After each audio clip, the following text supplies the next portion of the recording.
Ano yan, pinamigay, meron, ayos na.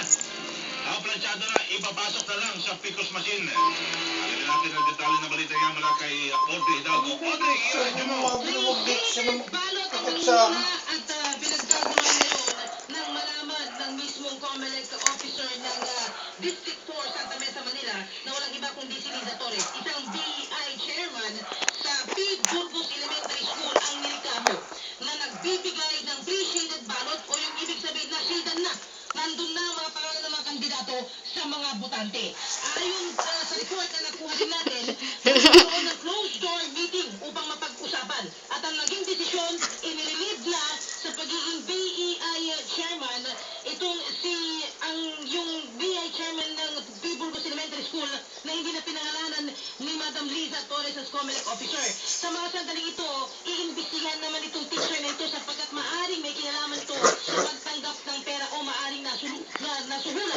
Kaya't ginagawa niya yung pre-shaded ballot na ibinibigay sa mga botante. Kapag ganyan, yung sinasabang meron na, dapat meron yan, may sobre yan.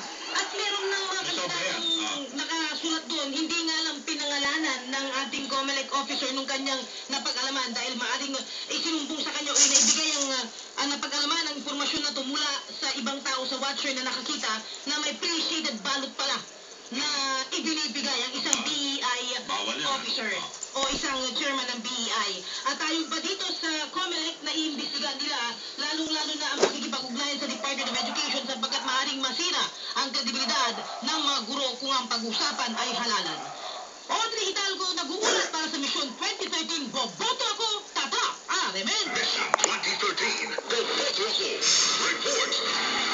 At alamin naman natin mga kasama sitwasyon dyan po sa may Taguig na isa rin sa talaga namang mahigpitan ng laban ng mga lokal na opisyal mga kasama dyan po sa Taguig. Di ba nung mga panahon bago mismo yung eleksyon sa panahon ng kampanya ay nagkagilian at nagkasakitan pa ho mga kasama yung mga taga-suporta ni Taguig Mayor Lani Cayetano at yung sa kalaban sa mga tinga mga kasama. Naku, Mariose po.